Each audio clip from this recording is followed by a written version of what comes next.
You're nothing. Don't act like you matter. My wife once said, honestly, we forget you exist half the time. My daughter chimed in, and that's when I tapped my fork against my glass. This won't take long. Just 3 sentences. By the second one, my wife's face drained of color. Dorian Collins stared at his reflection in the bathroom mirror, tracing the silver strands weaving through his once jet-black hair.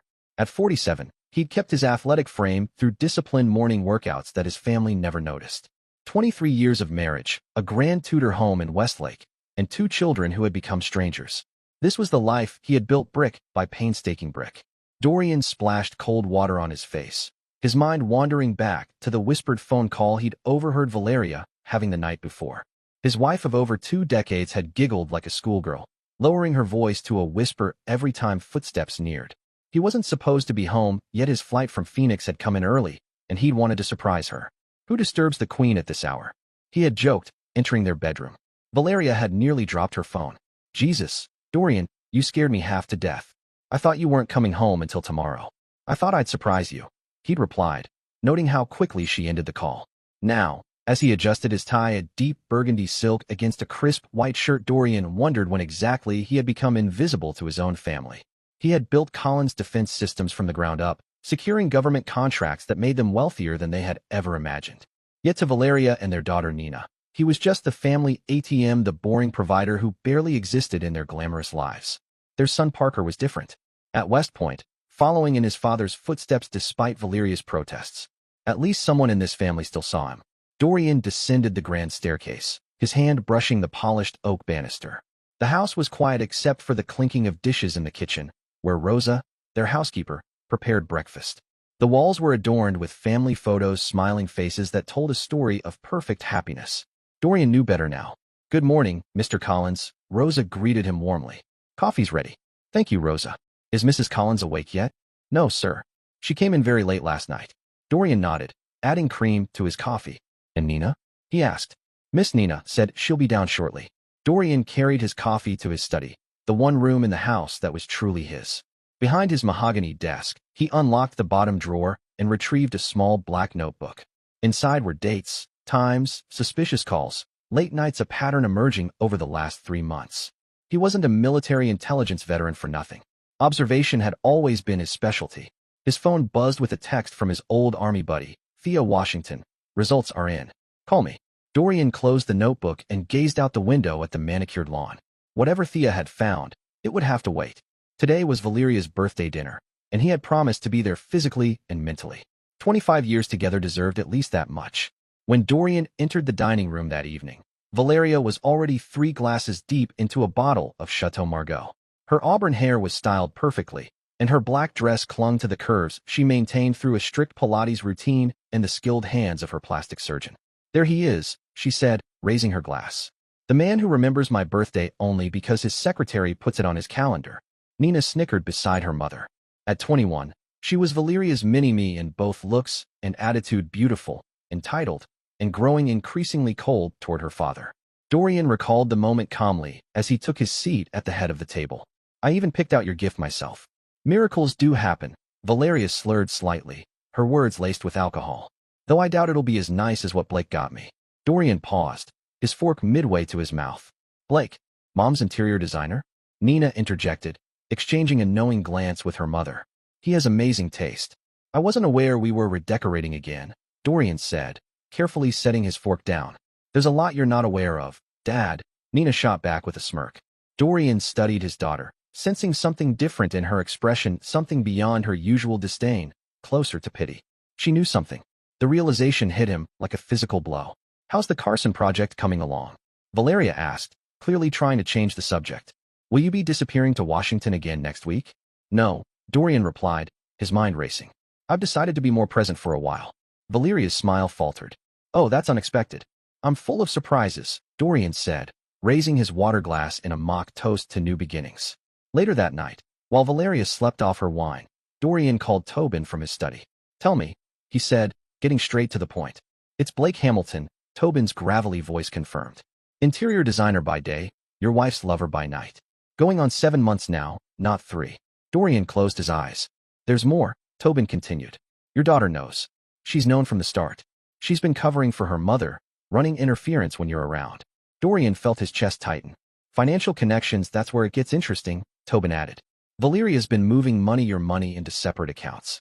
Small amounts at first, but recently, totals just shy of 2 million. And Blake? Dorian asked, his voice tight. He's got a history, Tobin said. 3 previous relationships with wealthy married women, all ending with him significantly richer. He's a professional, Dorian. Dorian thanked his friend and ended the call. He stared at the family portrait on his desk, taken on their 20th anniversary trip to Bora Bora. Valeria's smile, once the light of his world, now seemed calculating. Nina's arm around his shoulder felt like a betrayal. He opened his safe and removed a USB drive, powering up his laptop. The security feed from their home, installed after a break-in 2 years ago, revealed everything he needed to see. Blake Hamilton entering their home while Dorian was away. Valeria laughing, kissing him in the foyer. Nina welcoming him complicit in the deception.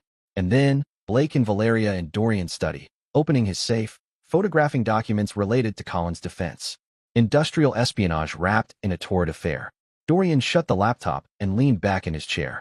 The pain was there, but it felt distant. Instead, a cold, tactical clarity took over the same mindset that had kept him alive behind enemy lines years ago. They had made a critical mistake.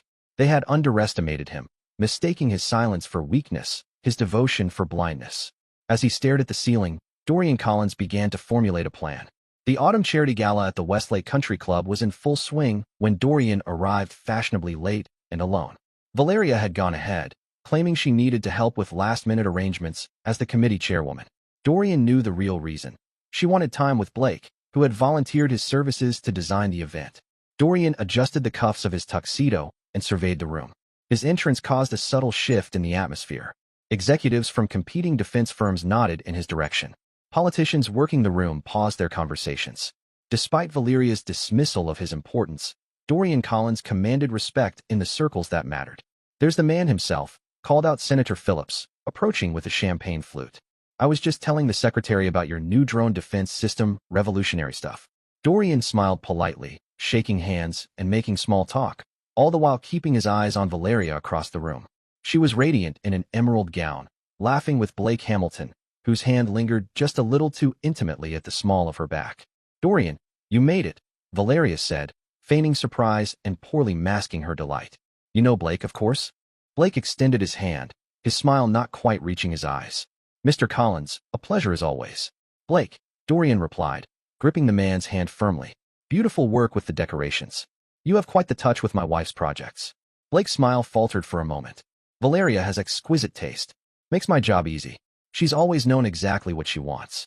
Dorian held Blake's gaze until the younger man looked away. Across the room, Nina entered with her boyfriend, Tristan Davenport, the son of Richard Davenport, Dorian's chief competitor in the defense industry. Another piece of the puzzle fell into place. "Dad," Nina said coolly as they approached. "I didn't think you'd come, and miss seeing my family in their element." "Never." Dorian kissed her cheek, noting how she stiffened. "Mr. Collins," Tristan greeted him nervously.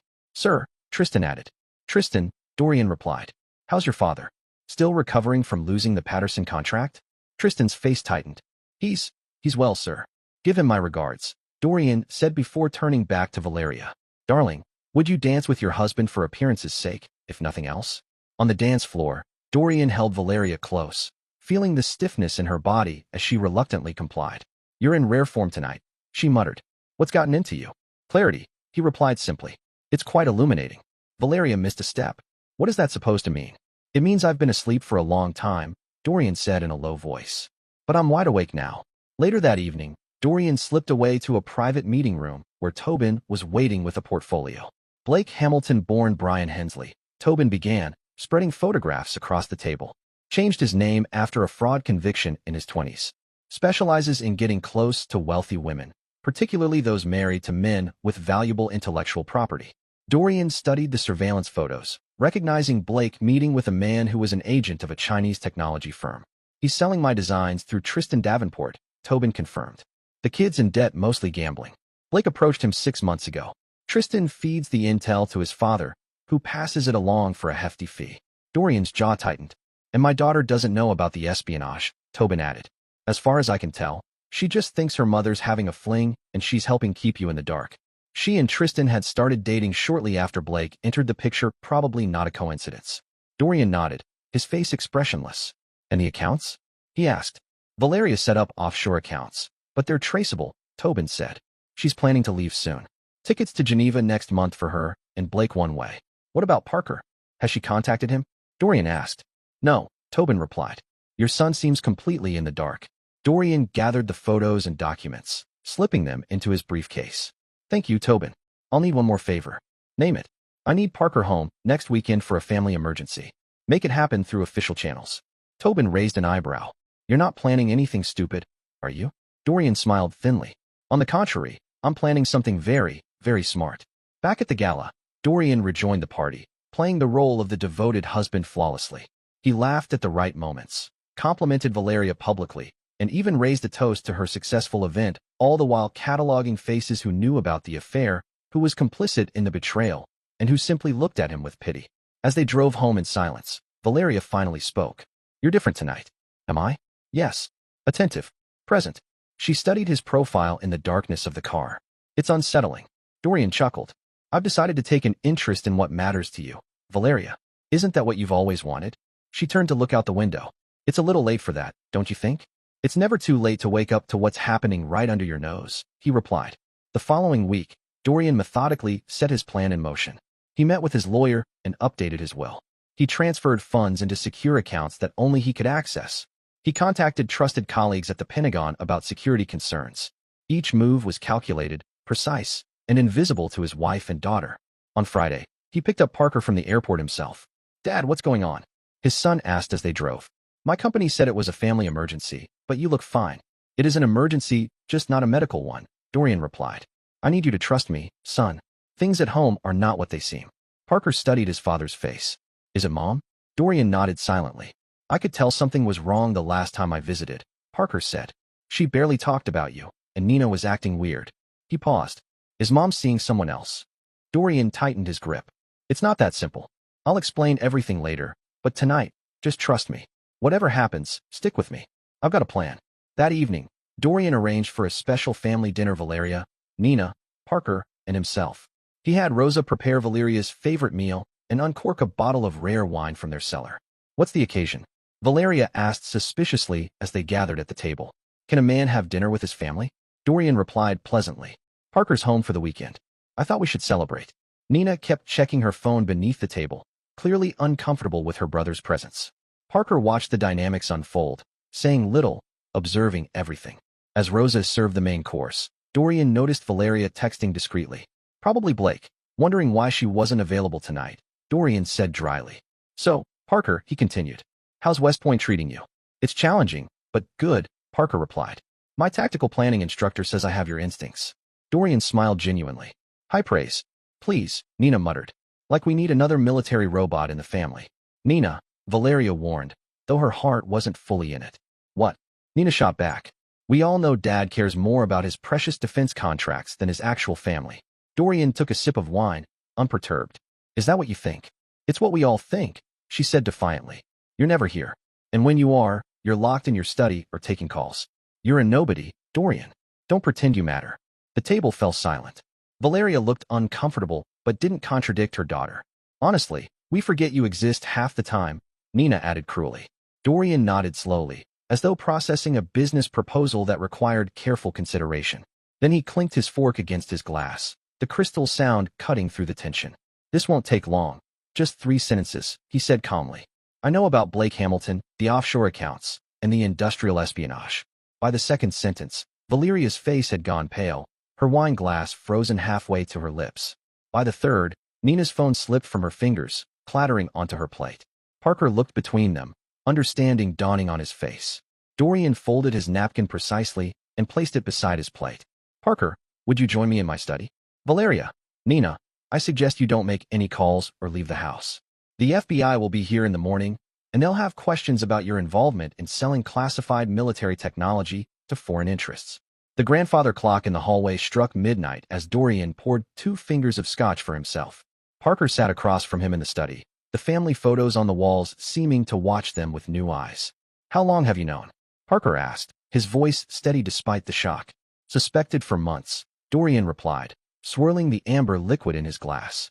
Confirmed last week. Your mother and Blake Hamilton have been selling my weapons designs to competitors and foreign entities. Tristan Davenport was their pipeline to his father's company. Parker's jaw tightened, and Nina covered for Mom's affair. Though I don't think she knew about the espionage. She was manipulated. Tristan started dating her right after Blake approached him. Jesus, Parker muttered, running a hand through his short, military-cut hair. What happens now? Dorian leaned forward. Now, I dismantle everything they've built, piece by piece. The federal investigation is real. I've been working with the Defense Department for weeks. They'll arrest Blake and Richard Davenport tomorrow, but not your mother or sister. You're protecting them after everything they've done? No, Dorian said coldly. The federal charges will be too quick, too clean. What I have planned will be much more thorough. Upstairs, Valeria and Nina were panicking. Dorian had disabled the house phones and blocked cell service within the property, a security feature he'd installed years ago but never activated until tonight. He's bluffing, Nina insisted, pacing her mother's bedroom. Valeria wasn't so sure. The man she had seen at dinner wasn't the accommodating husband she'd manipulated for years. This was the Dorian Collins she had glimpsed only rarely, the strategic mind that had built a defense empire, the former special operations officer who spoke little of his military past.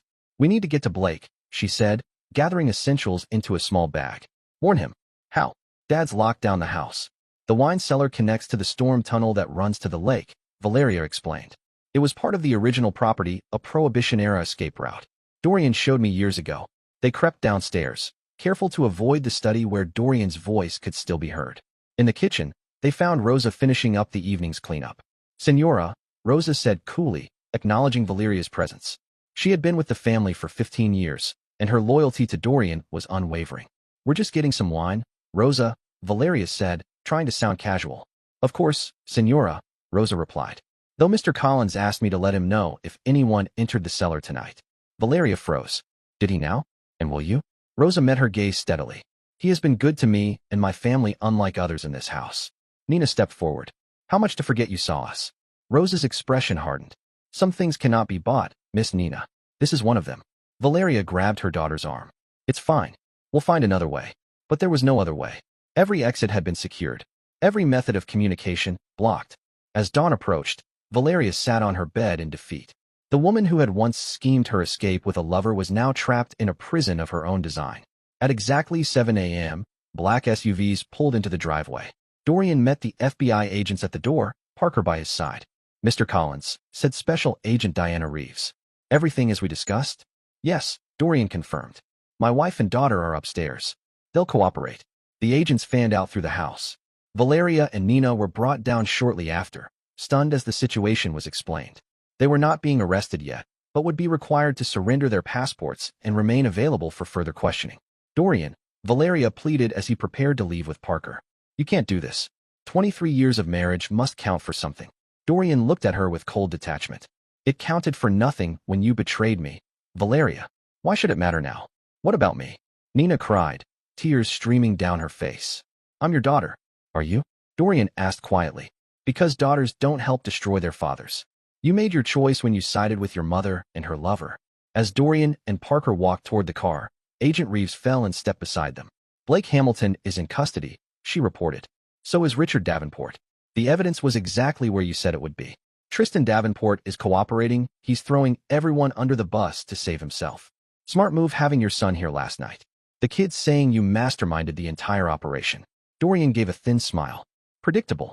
He'll find I've documented every interaction in detail. Reeves studied him.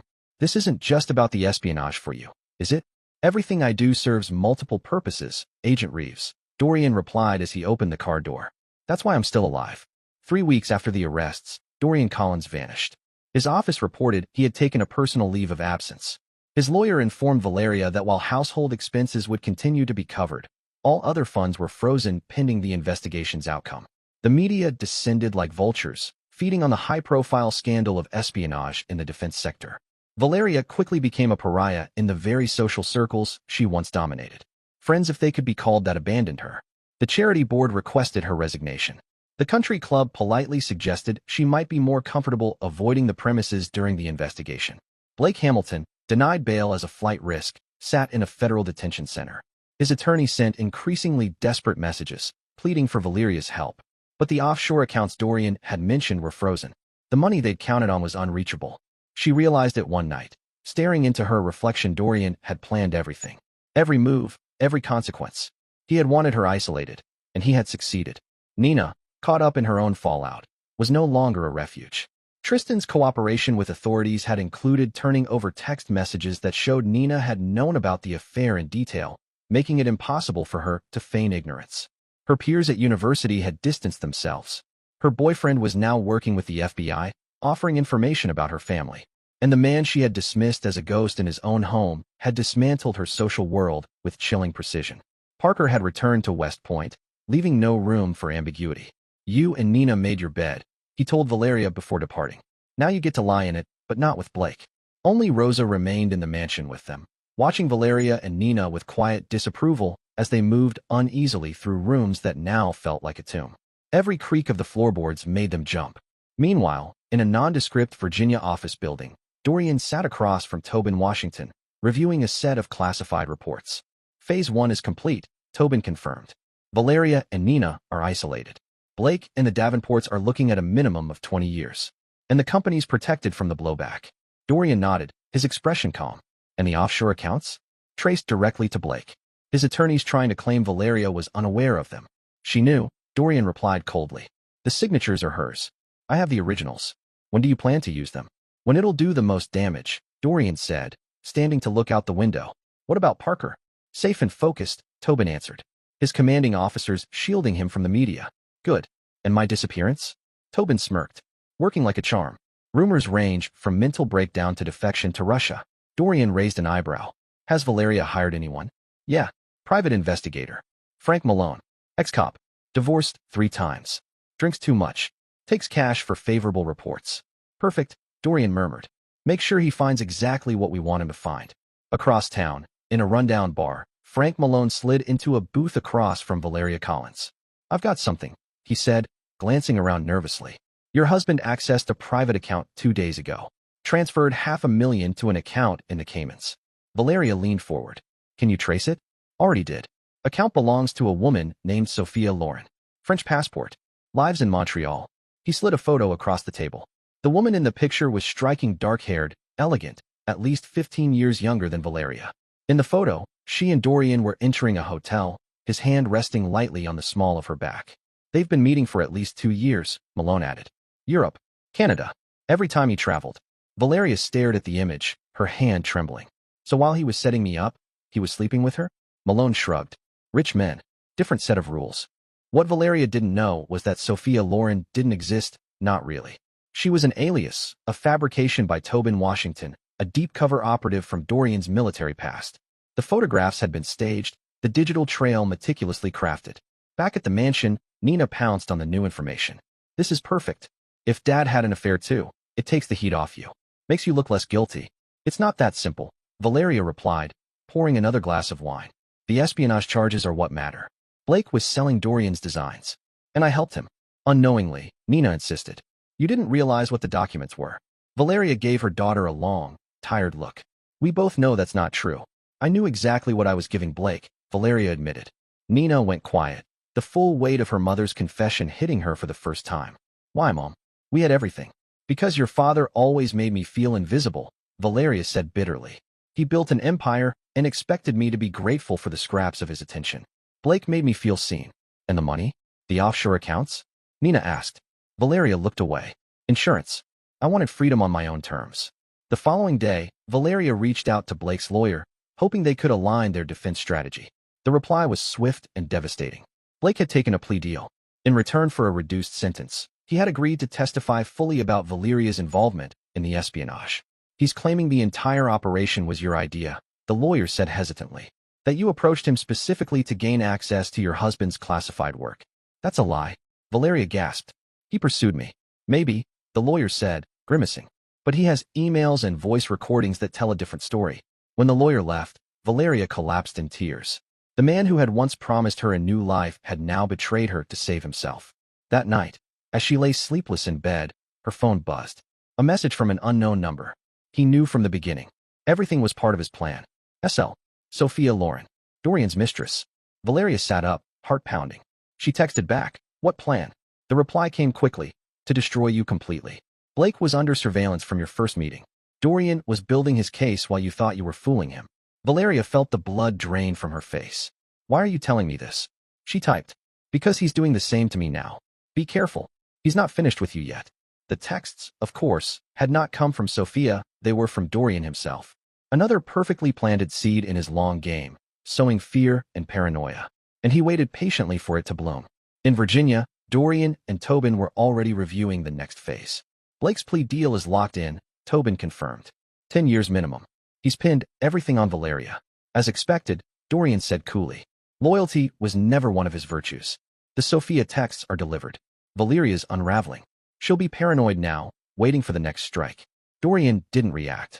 Then let's proceed. Release the financial records to the prosecutors. Every signature, every transfer, every conversation. And make sure copies reach Nina. Understood. She needs to see exactly who her mother really is. 2 days later, Nina sat in the library, sifting through the damning documents delivered by courier bank transfers, signed authorizations, transcripts of conversations. The truth laid bare. Her mother's betrayal wasn't just against Dorian, it had torn their entire family apart. When Valeria came home from her lawyer's office, pale and shaken, Nina was waiting. You said you loved him, she said, holding up the documents with trembling hands. You told me Dad ignored you. That Blake understood you. But it was never about love. It was about the money, wasn't it? Valeria's eyes widened as she took in the contents. Where did you get those? Dad sent them, Nina said, holding up the card. It read, the truth will set you free. You don't understand, Valeria started. I understand perfectly, Nina interrupted, voice cold. You used me. You made me complicit in everything. You knew I admired you, that I would have done anything to be like you, and you used that to turn me against him. It wasn't like that, Valeria said weakly. It was exactly like that, Nina shot back. And now Blake is saying it was all your idea. You're going to prison, Mom, and you've dragged me down with you. Valeria reached out, but Nina stepped away. Don't. Just don't. That night, Nina packed a bag and walked out of the mansion. She had nowhere to go. Her friends had deserted her. Parker wouldn't return her messages. And her father, well, he was off the grid. She checked into a cheap roadside motel, the kind of place the Nina Collins of a few months ago would never have considered. Sitting on the lumpy mattress, her phone rang. The number was unfamiliar. Hello? She answered hesitantly. Hello, Nina. Dorian's voice was calm, almost gentle. Tears sprang to her eyes. Dad, where are you? Somewhere safe. I was notified that you left the house. Of course he knew. He was still watching everything. I couldn't stay, she said. Not after everything I found out. And what did you find out? That Mom used me. That she never really cared about Blake. It was all about the money and getting back at you. Her voice cracked. And I helped her hurt you. There was a pause. Yes, you did.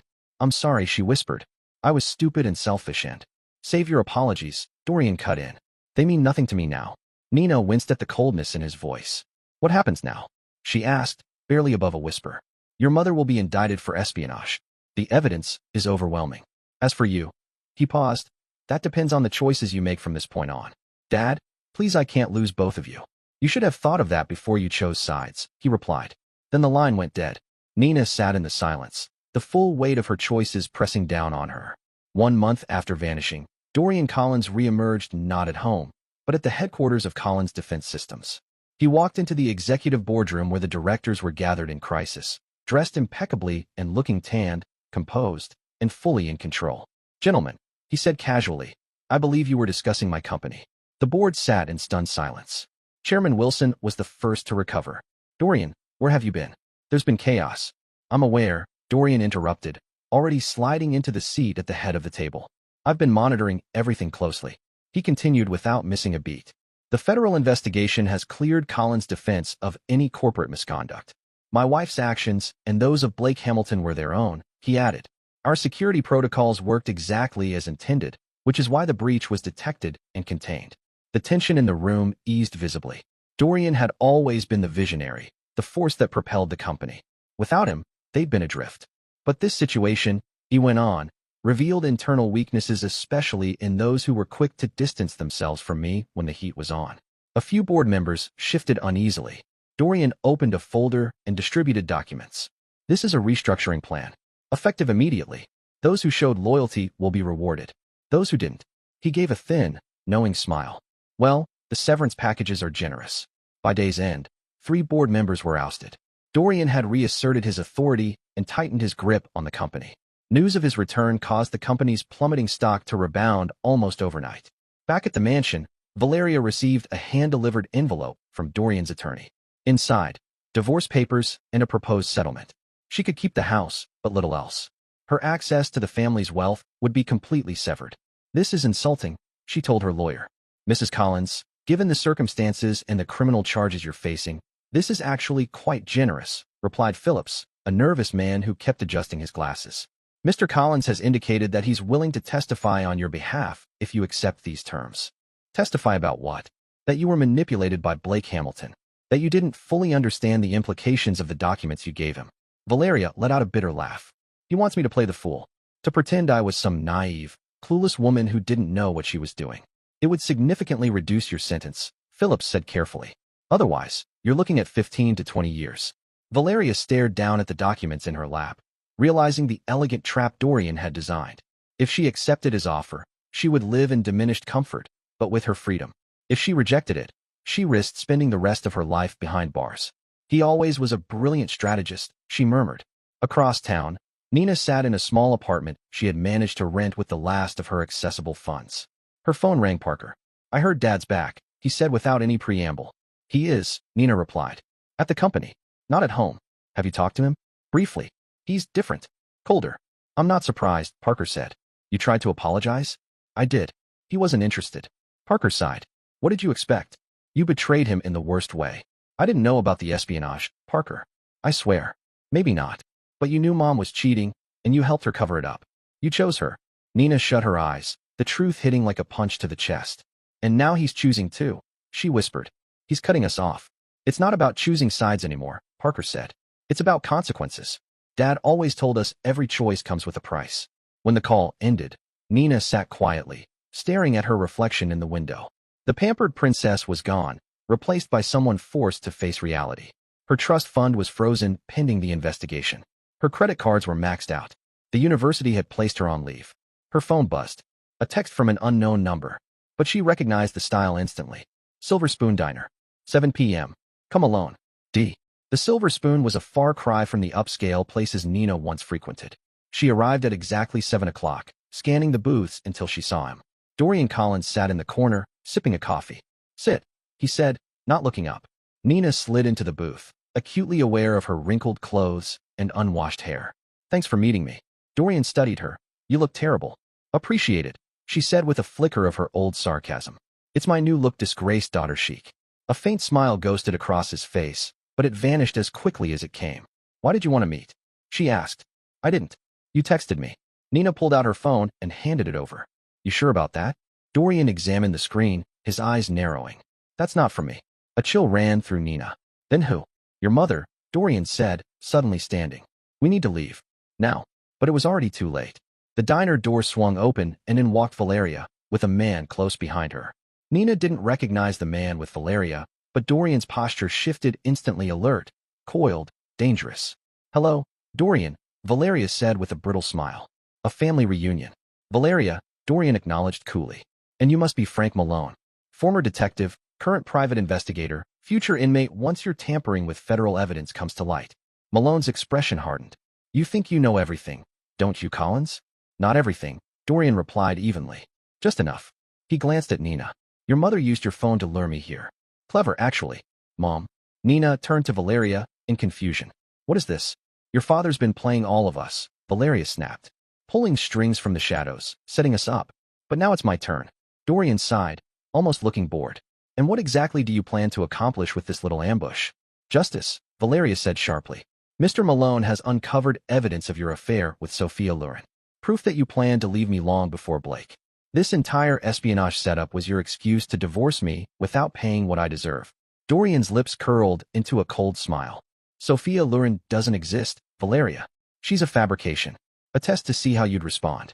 And you responded exactly as I expected, desperate, reaching for anything that might save you." Valeria's confidence wavered. "You're lying. Mr. Malone has photographs." "Staged," Dorian interrupted. "With an operative who once worked under me in military intelligence." He turned to Malone. "Tell my wife what you found in the offshore accounts." "The truth." Malone shifted uncomfortably, glancing between them. He's been working for me the entire time," Dorian said calmly. "Every discovery he brought to you was exactly what I wanted you to see." Valeria's face went pale. "That's not possible." Everyone has a price, Dorian said simply. His was modest. Immunity for his own questionable activities and enough money to retire. Far less than what you try to take from me. Nina watched in stunned silence as the full extent of her father's manipulation came into focus. He hadn't just responded to betrayal, he had anticipated it and controlled every step of the fallout. Why go through all of this? She asked. Why not just divorce Mom and walk away? Dorian turned to her, his gaze steady. Because actions have consequences, Nina. Your mother didn't just cheat. She sold classified information. She helped compromise national security. She turned you against me. A simple divorce wouldn't even come close to justice. Without warning, Valeria lunged and slapped him hard across the face. You heartless scumsucker. Dorian didn't flinch. He calmly wiped a drop of blood from his lip and looked at her with something close to pity. Goodbye, Valeria. My lawyer has my final offer. I suggest you accept it. He turned and walked out. Nina rushed after him. Dad, wait. He stopped beside his car. What is it? I didn't know, she said, her voice breaking. About the espionage, about Mom's plans. I thought it was just an affair. Just an affair? Dorian repeated, as though the words were poison. As if breaking my trust and humiliating me wasn't enough. I was wrong, she whispered, tears streaking her face. And I've lost everything because of it. My friends, my reputation, my future. Isn't that punishment enough? Dorian looked at her for a long, silent moment. No, he said finally. It's only the beginning. You made your choice, Nina. Now live with it. As Dorian drove away, Nina stood motionless in the parking lot, the bitter weight of consequences lingering on her tongue. The federal courthouse buzzed with activity as reporters and onlookers vied for space. Inside, Valeria Collins sat beside her attorney, her once flawless appearance now worn and haggard. Before her lay the plea agreement, a document that would define the rest of her life. All rise. The bailiff called as Judge Harriet Montgomery entered the courtroom. Across the aisle, the prosecution team organized their case materials, confident in their position. Among the spectators sat Dorian, composed in a charcoal suit, his face expressionless. Mrs. Collins, Judge Montgomery began. I understand you wish to change your plea? Yes, Your Honor, Valeria's lawyer replied. My client intends to plead guilty to reduced charges of conspiracy and unauthorized disclosure of classified information. The government's position? The judge asked the prosecutor.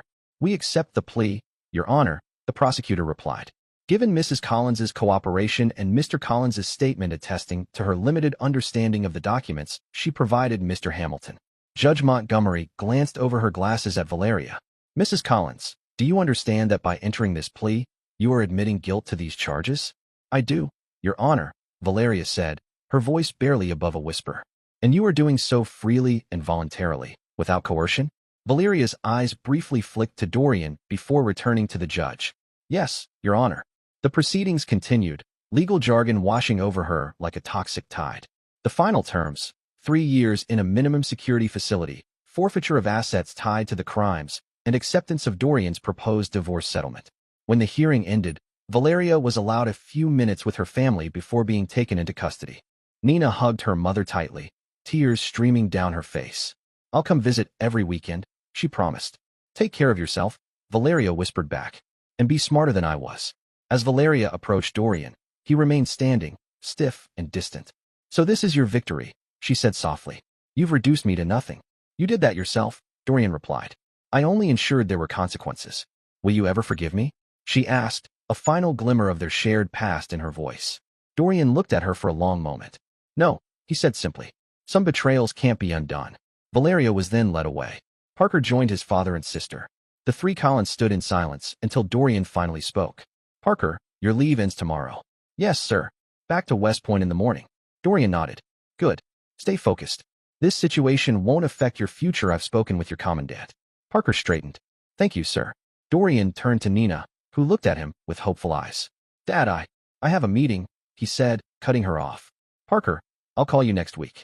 Without another glance at Nina, he walked away, leaving her beside her brother. The message was unmistakable. Parker was forgiven. She was not. Give him time, Parker said, giving her shoulder a reassuring squeeze. Nina shook her head. You don't get it. He's not mad anymore. That would be easier. He's just done with me. That evening, Dorian sat alone in his Pentagon City apartment, watching news coverage of Valeria's plea deal. The media painted him as the sympathetic figure, the betrayed husband, the patriotic businessman who had exposed espionage. Only he knew the depth of his calculated revenge. His phone rang. It was Tobin Washington. It's done, Tobin reported. Blake Hamilton has been processed into federal prison. He's already receiving quite the welcome from inmates who don't take kindly to traitors, Tobin said.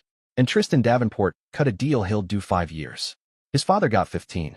The Davenports are finished. Their stock has collapsed, and all government contracts have been canceled. Dorian gave a satisfied nod. And Nina? Is she still at the apartment we arranged? Yes. She's working as a waitress at a cafe near Howard University. Quite a shift from her days as a socialite. Dorian was quiet for a moment. Keep monitoring her. No contact. No interference. Tobin hesitated.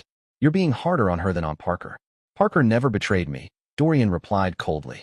He never looked me in the eye while helping destroy everything I built. After hanging up, Dorian walked to the window, staring out at the glittering lights of the Capitol. Phase 2 was complete. Valeria sentenced, Blake in prison, the Davenports ruined. But he wasn't finished. The final phase would be the most devastating of all. 2 weeks later, Nina returned to her cramped apartment after a double shift, her feet sore, her cafe uniform stained with coffee. She was startled to find Parker sitting outside her door in full dress uniform. Parker? What are you doing here? He stood, face serious. We need to talk. Inside, as Nina made coffee, Parker paced the small living room. Dad's selling the house, he said. All of Mom's things are being packed up and stored until she gets out. Nina shrugged. Not a shock. He hasn't been back since everything fell apart. That's not all. He's stepping down as CEO of Collins Defense. She froze. What? That company is his life. Not anymore, apparently. There's a press conference tomorrow. Word is he's taking a position at the Defense Department, something classified. Nina sank onto the worn sofa. He's wiping the slate clean. Even getting rid of us. Parker sat beside her. Not me, he said quietly. He calls regularly, checks on my progress. He's even talked about getting me a post at the Pentagon after I graduate. The silence between them spoke volumes. Dorian had cut Valeria and Nina from his life, while embracing Parker. The fracture in the family was complete and permanent. I've tried everything, Nina whispered, tears in her eyes. Letters, calls, emails. He won't answer. You sided with Mom, Parker said gently. In Dad's world, loyalty is everything. So that's it. One mistake, and I'm erased from his life forever? Parker paused, then spoke carefully. Dad was in special operations before he started the company. He never talks about it, but I've heard things. There was an op in Kosovo. His unit was betrayed by their translator. Everyone but Dad died in an ambush. What happened to the translator? Nina asked, already dreading the answer. He vanished. No body, no trace. Just disappeared. Parker met her gaze. Dad doesn't give second chances to traitors, Nina. Not ever. The next day, Dorian Collins stood confidently at a podium, cameras flashing, as he addressed the press. After 20 years leading Collins Defense Systems, he began, I've accepted a position as special advisor to the Secretary of Defense. The company will remain in trusted hands and will continue our mission to safeguard American interests both at home and abroad. A reporter called out, Mr. Collins, how has the recent scandal involving your wife influenced this decision? Dorian didn't flinch. My personal circumstances are unrelated to this professional transition. Next question. Are the rumors true that you're dating Congresswoman Diane Reynolds? A faint smile played at Dorian's lips. My private life will remain private. This press conference is about Collins' defense, not about me. Watching the broadcast from her apartment, Nina felt a shiver run through her. The man at the podium was unrecognizable, confident, powerful, and completely unaffected by the wreckage of their family. He had rebuilt himself like a phoenix rising from the ashes of betrayal. Her phone buzzed. A message from a blocked number lit up the screen. Final phase begins tomorrow. Prepare yourself, D. Nina stared at the message, heart pounding. What else could he possibly have planned? Exactly 1 year to the day after the dinner that changed everything, Dorian Collins returned to the mansion. The estate had remained untouched since Valeria's imprisonment, maintained only by a minimal staff. Now, as his sleek black SUV rolled up the circular drive, the house glowed with light. Inside, Rosa coordinated a team of caterers putting the finishing touches on an elaborate dinner. Fresh floral arrangements adorned every room, and the dining table gleamed with fine china and crystal. Perfect timing, Mr. Collins, Rosa greeted him. Everything's ready, just as you asked. Dorian nodded, surveying the house with detached interest. And our guests? Mr. Parker is already here. Miss Nina is on her way. The others will arrive at 7 as instructed. Dorian climbed the stairs to the master suite, now completely redecorated, with all traces of Valeria erased. After showering and changing into a tailored suit, he opened a secure safe and retrieved a sealed envelope. Downstairs, Parker waited in the study, observing the changes. The family photos were gone, replaced by art and military memorabilia. It was as if Valeria and Nina had never existed. Dad, Parker greeted with a firm handshake. The place looks different. Necessary renovations, Dorian replied. How was the drive from West Point? Fine. Nina called me in a panic. She doesn't know what this dinner is about. Dorian's face remained blank. She'll understand soon enough. The doorbell rang. Moments later, Nina entered the study. Gone was the pampered, polished girl from a year ago. She was thinner now, her demeanor cautious. Her simple but elegant outfit reflected a life of hard-earned independence. Dad, she said softly. Thank you for inviting me. Dorian gave a brief nod, avoiding her eyes. Parker, give us a moment.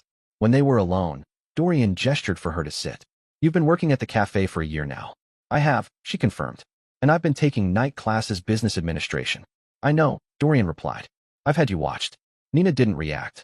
Keeping tabs on the enemy? Observing your decisions, he corrected. You had easier options. Your mother's friends offered help. You turned them down. They weren't my friends, Nina said bitterly. They dropped me the second I stopped being useful. Dorian studied her carefully. Why did you side with your mother, Nina? I want the truth. This time, Nina held his gaze. Because she made me believe you didn't care. That your work, your ambitions, always came before us. And I believed her because you were distant. Always working, always focused on the company or government contracts. Mom was there, present. It was easy to believe her version of events. Dorian nodded slowly. A careful manipulation. Valeria was always skilled at that. I was wrong, Nina said. I see that now. But it doesn't erase what I did. Before Dorian could respond, Rosa appeared at the doorway. The other guests have arrived, Mr. Collins.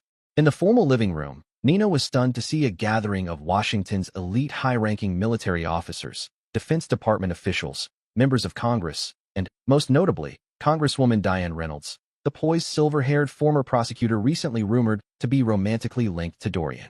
What is this? Nina whispered to Parker. I'm not sure, he admitted. But whatever Dad's planning, it's big. Dorian moved effortlessly through the crowd, commanding attention with the presence of a man entirely at home in the halls of power. Nina watched as he introduced Parker to key figures, clearly positioning him for a bright future. Dinner was executed with military efficiency, conversations centered around national security and defense policy. Seated far from her father, Nina observed how different he seemed in this environment, engaged, confident, even charismatic. He was respected and admired by everyone in the room. After dessert, Dorian rose and tapped his glass for attention. Thank you all for being here tonight. 1 year ago, my life changed in profound ways both personally and professionally. Many of you were instrumental in helping me navigate that transition, and I'm deeply grateful. Supportive murmurs rippled through the room. Tonight marks a new beginning, Dorian continued. Secretary Matt has asked me to lead a newly formed division at the Pentagon, focused on counterintelligence and the protection of defense technologies. I've accepted. Applause erupted, and Secretary Matt raised his glass in a toast. In addition, Dorian said, glancing at Diane Reynolds, who returned the look with a warm smile, I've decided to make some personal changes. But before we speak of the future, there's one last matter from the past to address. He signaled to Rosa, who handed him the sealed envelope he had retrieved earlier.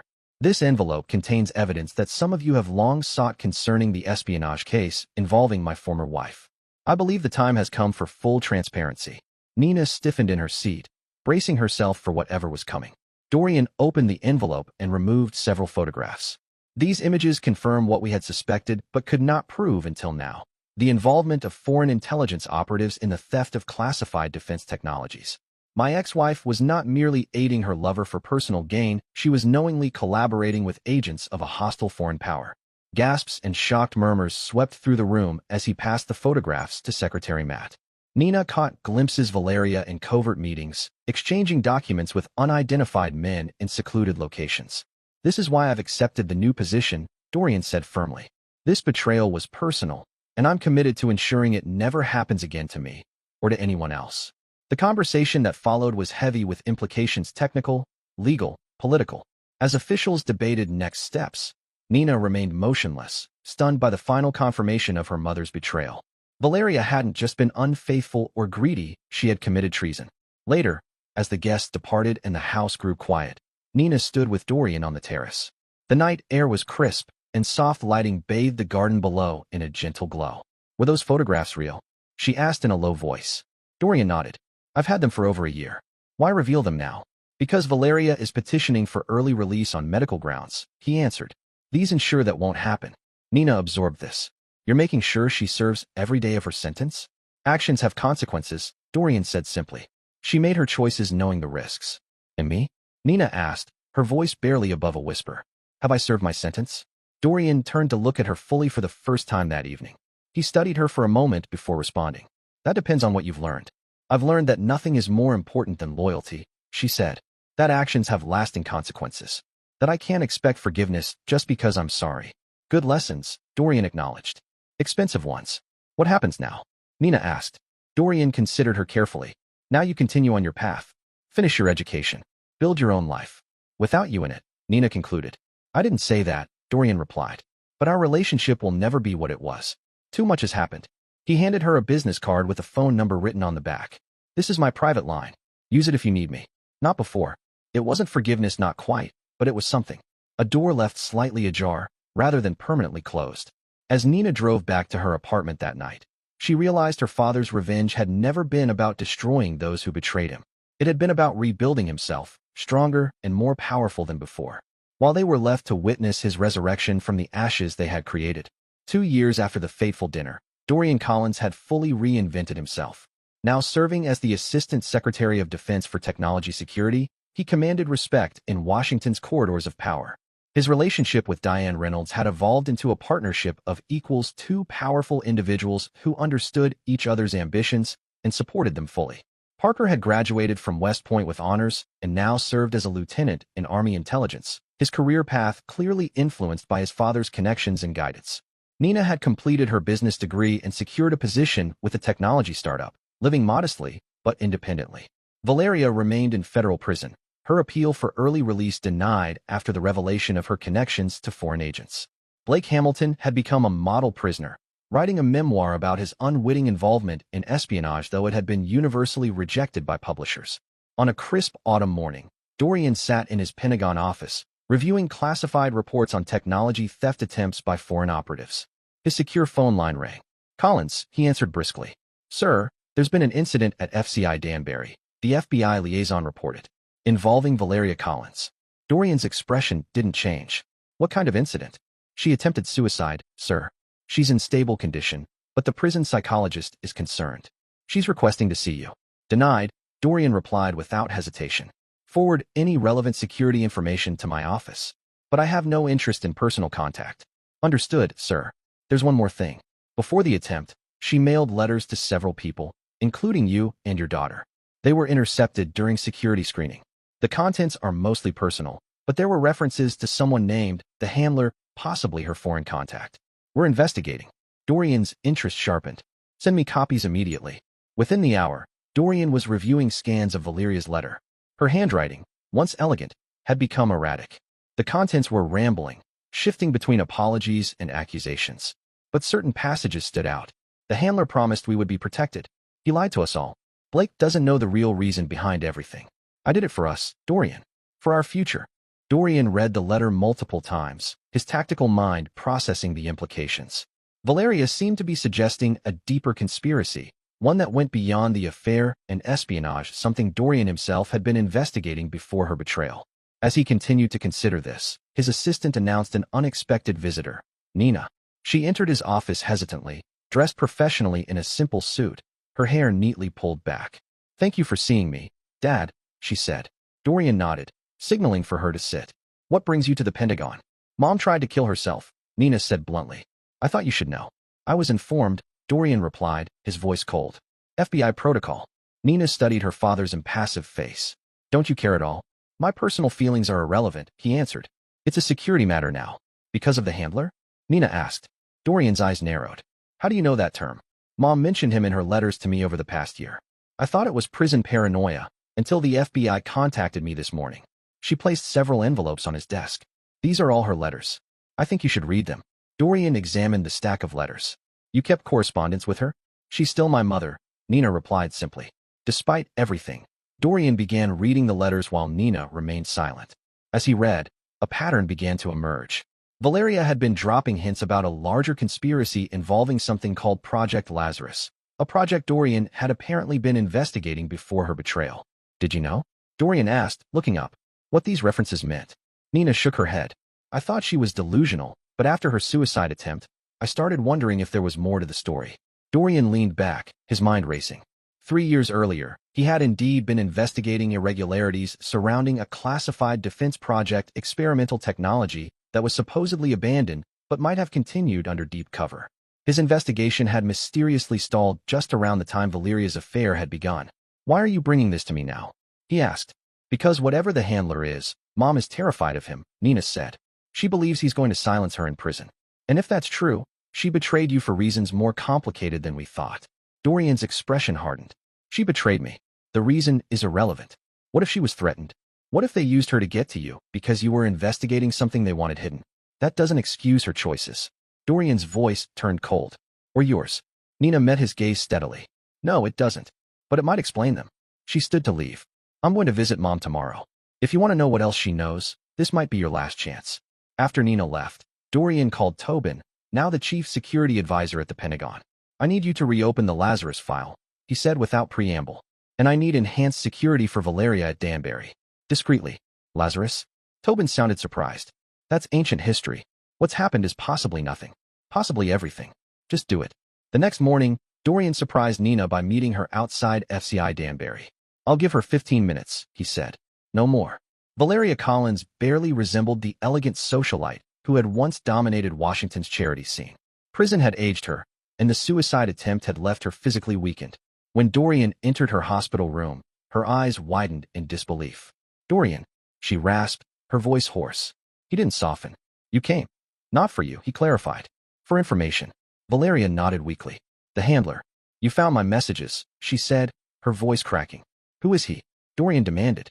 "I never knew his real name," Valeria began, her voice strained. "He approached me 3 years ago at the winter charity auction. Charming, sophisticated. He knew everything about us, our marriage problems, your work, your investigation into Lazarus." "Go on," Dorian prompted when she hesitated. "He said you were digging into something dangerous, something powerful people wanted to stop. He offered me a choice: help distract you with a personal crisis, or they'd eliminate you permanently." "So, you started an affair to distract me?" Dorian's voice was skeptical.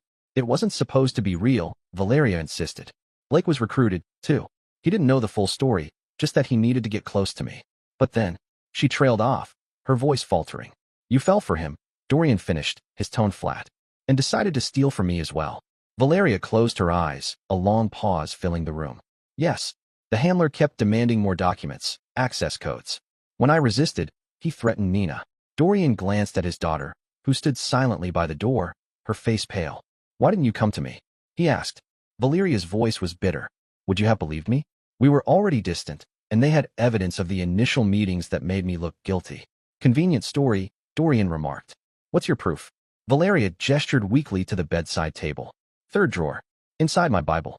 Nina retrieved the book and found a small data chip hidden in the hollowed-out pages. "Audio recordings," Valeria explained. "I started making them after the first year." "Insurance policy." Dorian pocketed the chip without comment. "If this is manipulation, I'm already in prison," Valeria said quietly. "What more can you do to me? The handler is real. And if you've reopened Lazarus, you're in danger again." Dorian stood to leave. "I'll investigate your claims. That's all I can promise." "Dorian," Valeria called, as he reached the door. "I did betray you. That part was real, and I'm sorry." He paused, but didn't turn around. "Goodbye, Valeria." Outside, Nina hurried to keep up with her father's purposeful stride. "Do you believe her?" "Partially," Dorian admitted. "The Lazarus Project was real, and my investigation did hit unexpected roadblocks. The timing matches." "What now?" Dorian stopped at his car. "Now I find out if the handler exists. And if he does, I deal with him my way." Back in Washington, Dorian sequestered himself in a secure room at the Pentagon with Tobin, analyzing the audio recordings from Valeria's chip. The voice of the handler was disguised, but the content was unmistakable: threats, coercion, specific demands for information related to Dorian's work. "It could be staged," Tobin suggested, playing devil's advocate. "It could," Dorian agreed. "But combined with what we know about the Lazarus Project's mysterious cancellation, you think she was telling the truth about being coerced?" Dorian's expression was conflicted. "Partially coerced, at first, perhaps. But she made her choices. She could have come to me, to the authorities." "So what's your play here?" Tobin asked. Dorian's eyes hardened. "We find the handler. We uncover whatever they were hiding in Lazarus. And then I finish what I started 3 years ago, before I was distracted by personal betrayals." For the first time in 3 years, Dorian Collins wasn't focused on punishing those who had betrayed him. He was hunting the puppet master who had helped orchestrate his family's destruction, and the threat was about to learn exactly who they had underestimated. 6 months after Valeria's suicide attempt, Dorian Collins stood at the window of his Pentagon office, watching the early morning light illuminate the Washington Monument in the distance. On his desk lay the complete file on the handler, the result of an intensive covert investigation. The man's true identity was Mason Vance, a former intelligence operative turned private contractor for a shadowy consortium of defense industry players. His specialty was compromising individuals with access to classified information, often through elaborate personal entrapments. Valeria had merely been one of his targets, with Blake Hamilton another pawn in his game. A knock at the door interrupted Dorian's thoughts. "Come in," he called without turning. Diane Reynolds entered, looking polished as always in a tailored suit. "The president's security briefing has been moved to 11, she informed him. Dorian nodded. "Thank you for letting me know." Diane hesitated before speaking again. "You seem distracted lately. Is it the Lazarus investigation?" "Among other things," Dorian admitted. "The pieces are finally coming together. Is there anything I can do to help?" she asked, moving closer. Dorian turned to face her, studying her carefully. "Actually, there is. You have access to the congressional oversight records on abandoned defense projects, don't you?" "Of course," Diane replied. "Why?" "I need everything on Project Lazarus, especially the original termination order and who authorized it." Diane's smile faltered slightly. "That's highly classified, Dorian. Even with your clearance, there would be questions." "You can access it without raising flags," Dorian pressed. "Given your position on the Intelligence Committee, I'll see what I can do," she promised, kissing him briefly before departing. Once alone, Dorian made a secure call. "She took the bait," he told Tobin. "Exactly as predicted." "You sure it's her?" Tobin asked. "The timing fits," Dorian replied. "She was on the Intelligence Committee when Lazarus was shut down. She pursued our relationship immediately after Valeria's arrest, and she's been subtly monitoring all my investigations since." "Risky game you're playing," Tobin warned. "No riskier than being manipulated for 3 years," Dorian said coldly. "Tonight, we confirm everything. Be ready." Later that evening, Dorian hosted a small dinner party at his Georgetown townhouse. The guests included key Pentagon officials, select members of Congress, and, of course, Diane. Throughout the evening, Dorian played the attentive host while Tobin conducted a sophisticated electronic sweep of the house, discovering exactly what they had suspected: advanced surveillance devices in Dorian's study, bedroom, and even his secure phone. As the party wound down and guests began to leave, Dorian led Diane to his study, where he unlocked a hidden wall safe. "I want to show you something," he said, pulling out a thick file labeled Lazarus Complete Findings. Diane's interest was immediate but carefully controlled. "I thought you were still investigating." "The official investigation continues," Dorian clarified. "But I've been conducting my own private inquiry. What I found is disturbing." He placed the file on his desk, but didn't open it. "First, though, I'd like a drink. Would you care for one?" "Bourbon. Neat," Diane replied, her eyes never leaving the file. Dorian walked to the bar cart, deliberately turning his back as he prepared their drinks. As expected, when he glanced in the mirror, he saw Diane quickly photographing several pages of the file with a miniature camera disguised as a pen. "Here we are," Dorian said, turning back with their drinks. "To truth," finally revealed. Diane smiled and clinked her glass against his. "To truth." They both drank, and Dorian launched into a detailed explanation of his Lazarus findings, carefully fabricated information designed to mislead Diane. She listened attentively, asking occasional questions that revealed her extensive knowledge of a project she should have known little about. "It's getting late," Dorian eventually said, closing the file. "Perhaps we should continue this discussion tomorrow." "Of course," Diane agreed. "May I use your bathroom before I leave?"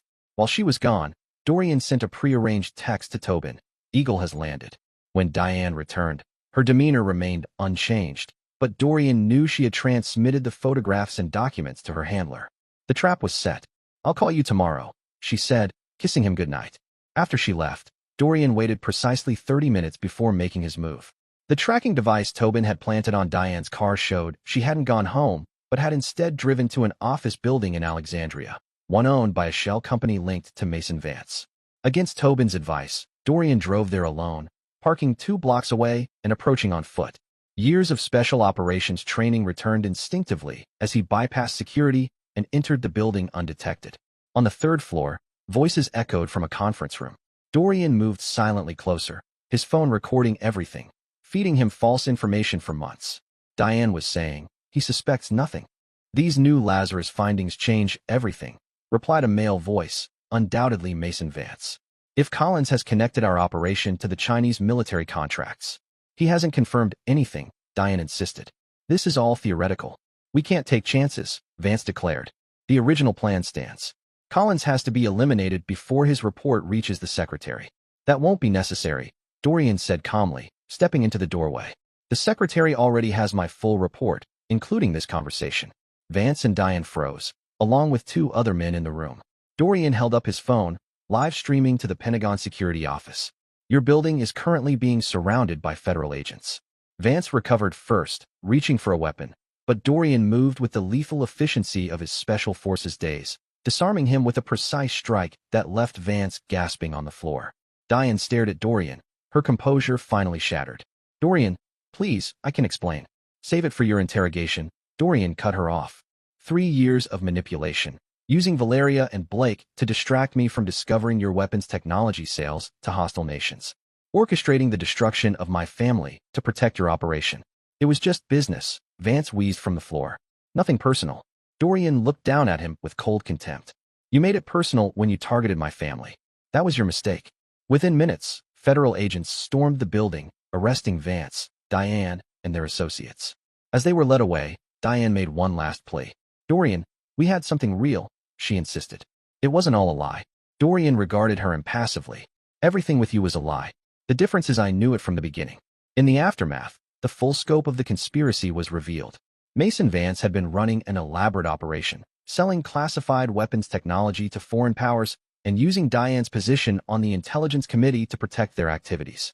When Dorian's investigation into Project Lazarus threatened to expose them, they orchestrated Valeria's affair and the subsequent espionage scandal to discredit and distract him. 1 week after the arrests, Dorian visited Valeria in prison.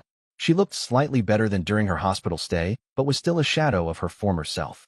You were right about the handler, Dorian acknowledged. Vance has been arrested, along with his entire network, including Diane Reynolds. Valeria's eyes widened. Your girlfriend? She was part of it? She was Vance's partner from the beginning, Dorian confirmed. Sent to monitor me after your arrest. And you knew I suspected after reading your letters, he added. I confirmed it 6 months ago and have been building a case since then, Dorian said. Valeria absorbed the information. So, I was manipulated into betraying you, and then you were manipulated into a relationship with another traitor. There's some irony in that. Dorian didn't smile. Manipulation doesn't absolve choice. Vance may have targeted you, but you chose to continue the affair, steal from me, and turn our daughter against me. You could have come to me at any point. I know, Valeria admitted. I made my choices. I'm paying for them. Dorian stood to leave. Your cooperation in the Vance investigation will be noted in your record. It might help with a future parole hearing. Dorian, Valeria called as he reached the door. Does this change anything between us? He paused. No, he said finally. Some bridges can't be rebuilt once they're burned. When Dorian returned to Washington, he found Nina waiting in his office, granted access by Tobin. The past year had transformed their relationship from complete estrangement to a cautious, formal reconnection, professional, but distant. I heard about Diane and the handler, she said. It's all over the Pentagon. Dorian nodded. Justice finally served. And Mom? She asked. Did you see her? Yes. She confirmed what we suspected about the initial manipulation, but it doesn't change the choices she made afterward. Nina studied her father. Does it change how you feel about what happened? Dorian considered the question carefully. It contextualizes it. Doesn't excuse it. And me? Nina asked, the question she had been working toward for over a year. Does knowing I was manipulated by both Mom and Tristan change how you feel about my betrayal? Dorian met his daughter's gaze directly. You chose your side. You had opportunities to come to me with your concerns, to question what was happening. You didn't. I know, she acknowledged. And I've accepted the consequences. I've built a new life without your help. Proven I can stand on my own. Yes, you have, Dorian agreed. That counts for something.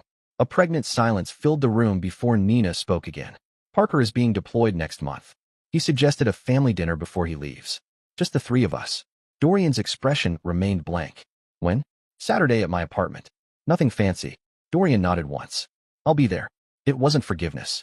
Dorian Collins did not forgive betrayal, not even from his daughter. But it was acknowledgement. Recognition that she had faced her consequences and emerged stronger. That was all he could offer. 3 days later, Dorian attended the sentencing of Mason Vance and Diane Reynolds. Both received lengthy prison terms for espionage and conspiracy. As they were led from the courtroom, Diane caught Dorian's eye one last time, searching for any hint of the emotion she thought they shared. She found none. Dorian Collins watched passively as the architects of his family's destruction were led away in chains. He had rebuilt himself from the ashes they had created, emerging more powerful than before. That evening, he sat alone in his study, reviewing the final report on the Lazarus investigation. The conspiracy had been completely dismantled, the stolen technology recovered, and the traitors imprisoned. Justice had been served. A knock at the door revealed Parker in his dress uniform, ready for deployment. "Sir," he greeted his father formally. "I wanted to stop by before leaving." "Come in," Dorian invited, pouring 2 glasses of bourbon. "To your first deployment."